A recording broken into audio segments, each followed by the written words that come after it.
Idubbbz right now is stuck in a perpetual loss cycle. This man cannot catch a single W, and honestly, I don't expect it to be the case anytime soon. So we all know that Content Cop and Content Deputy made him look like a complete fool. He got trashed by most of the internet. A lot of people were also trashing on Creator Clash 3, so much so that he was forced to step away, but it keeps getting more humiliating for Idubbbz. Recently, Idubbbz made a guest appearance on Noah Samson's fundraiser charity stream, which, say what you will about Noah Samson, it is an incredibly commendable thing to do. He's raised over $500,000 at this point, if I remember correctly, and Idubbbz spent a lot of the conversation coping about his Content Cop, pretending like it wasn't a huge shot in the foot. But there was one thing he said in particular that set off an insane chain of events over on Twitter. One last question. Did you send the skulls? What is your opinion on the skulls, and did you send them?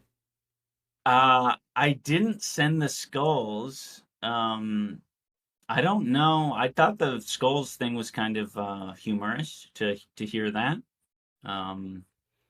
Especially when I heard that they were like from skulls.com or some shit like that. That made it funny. Yeah. Just like a death threat to a father, a family. Yeah, was it a death threat? I'm just kidding. Yeah, no. Skulls.com with the serial number still attached and the packaging still on it. To be honest, I didn't know anything about it because I think it was linked to as like was it a response to my Content Cop? Or was that before? I don't even remember. Do you think he sent the skulls himself? I don't. Let's put it this way. I don't endorse sending skulls to anyone's houses. What if they ordered? What if they ordered from skulls.com? If you run skulls. Now, keep in mind, Idubbbz said this after bragging about how fair he wanted to be, how nice he wanted to be, and how he regretted being nice in the previous Content Cop that he made on H3 before the Content Deputy. This is the guy that broke down crying after he was referring to Ethan and Hila Klein facing a lot of harassment during the end of his Content Cop. You know, I also see the dynamic of Ethan and Hila. Like, fuck, like, it's really hard to be, a couple online and see people attacking your partner, and it's like, okay, like, if you come to their defense, that doesn't always help them, right? Sometimes that makes it worse for them. I mean, it doesn't get much more contradictory than this. Actually, I lied. There's definitely a lot of parts of both of his videos that you can contradict him on, as well as some of the interviews that he's been on, but that's besides the point. A lot of people like making the, oh my god, a guy who finally learned empathy points. I won't. I think it's a little bit too played out, but there are some things here that we can poke fun at, okay? Shortly after this started floating around on Twitter, Ethan caught wind of it, and the stuff that he said in return was absolutely brutal. Ethan said Ian lost his virginity to Anissa. He had never had a girlfriend or been with a woman before that. This is what he told me shortly after he started dating her. Just when you thought that Ian's whole situation online couldn't get more embarrassing, it does, and it just so happens that neither Ian nor Anissa really deny this, and it shines an entirely new light on Idubbbz in my opinion. I've never been the one to support the theory that Idubbbz's life was changed by Anissa, or that Idubbbz as a person got changed by Anissa, but honestly, it gets harder and harder to really fight against that whole conversation now. My personal theory is that Idubbbz has always been the type of attention-seeking kind of person, so rather than Anissa pushing Idubbbz to become a quote-unquote better person, it's more likely that Idubbbz did it to himself in an attempt to maintain or build a relationship with Anissa. But that's just my theory. And the reason why I think this is because he does seem like a very insecure individual, and it makes sense that he would create what people consider these uncharacteristic changes in himself. After Filthy Frank and Max Mofo essentially moved on without him, he didn't really know what type of behavior worked for him anymore, so he just moved on in his own way. But again, that's just my theory. After that Ethan Instagram story went a little bit viral when it was posted by Yeet, Anissa and Ian both fire back. Anissa saying that Ethan Klein is obsessed with her sexual life, and then Ian firing back with, he wants that incel audience bad, which Idubbbz really doesn't have any business saying because he himself was an incel for a period of time. And don't get me wrong, I don't mean to or even want to shame Idubbbz for losing his virginity late. I think that's incredibly lame of Ethan Klein to do. However, Idubbbz really does bring it on himself when he makes so many projections like these. And you just know that it's a projection because back in the day when Idubbbz was going on his high horse, going on Anthony Padilla's podcast, complaining about how he only attracted basement dweller audience members, I did not like the interactions that I had with fans. There were quite a few human beings that I interacted with that just sucked because I attracted a lot of people who sucked. Some people were very much like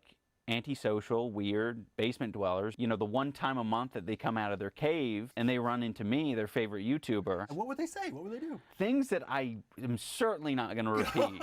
I'm talking bad words. Words that we only say by describing the first letter? Yeah, exactly. Boy, man, what a powerful way of putting it. It's just pathetic that Ian and Anissa spent all of this time pretending like they were above the drama, that they were above the controversies, that they were above speaking mad loads of garbage on people, only to then part ways with Creator Clash because apparently they wanted to continue to smack talk. I mean, let's be so for real. It's such an obvious cope. These people just pretend and pretend and pretend. Announced that Anissa and I are stepping away from Creator Clash. You know, I think there are multiple reasons, but I think the primary reason is just to separate our, I guess, stirring and drama nature from the event, especially since I'm not fighting. It's like it felt like it was more of a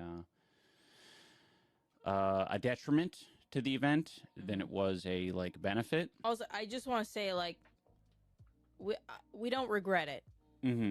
Yeah. Like, I just want to make that very clear. Like, this stepping away from the company is not because we regret what we've done. We needed to do what we did. I'm very proud of what you've done. I think they were just coping here. There's no way that they are proud of stepping away and making a stirring fest that they're going to be tied to. And because of them, Creator Clash is also going to be tied to. It's going to be tied to all of this political turmoil. There's no way they're proud of that. There is, like, genuinely no way that they're proud of starting such a flame war. I'm the happiest I've ever been. I know people are like... Cope. It is cope. Cope. But you're projecting. You insecure, but I truly am... You insecure morons. Genuinely the happiest I've ever been in my life right now. I feel so freed. Just the idea that, like, we don't have to be silent. So you abandon what could potentially be a really profitable event if you were to actually put in the work and do everything within your power to make it successful, to be able to talk people on the internet. There's no way. You guys are going to pretend to be, again, higher than thou, better than thou, mightier than thou, better than Ethan Klein, but instead you want to be on his level. How long did it take between the original Content Cop and where he was like, oh my god, it is of utmost importance to me, Idubbbz, right, that these Content Cops be brought back in a very fair way? Shortly after the tweets that Idubbbz and Anissa made on Twitter, H3H3 had this to say: I never planned on sharing that story, but after seeing him call the skulls humorous, I realized there is nothing they won't say or do, and so I'm returning the favor. My boy has not been so much as touched by the opposite sex before, Anissa. In itself, it's not a big deal, which it isn't. Everybody should make that extremely clear. But in context of their relationship, I find it very humorous. Now, I'm going to fast forward around 20 to 24 hours later because Ethan does expand more on this. It's good. It's good. It was great. It's great, even. I thought I was cooking.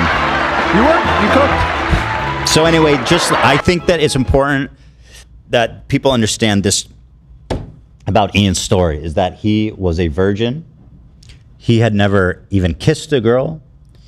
And then he met Anissa, who took his virginity and everything else. But also that's just the context there. A little funny gag. It's a humorous little gag. I like the detail. It's funny.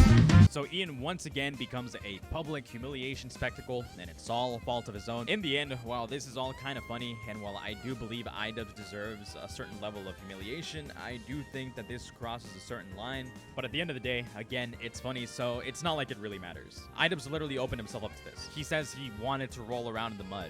This is exactly what he gets. This is exactly what he deserved. For my unfiltered opinion on all of this, check out the second channel. But that's pretty much all I got for today. For those of you who made it this far, appreciate it. Thank you. Love you all. Later.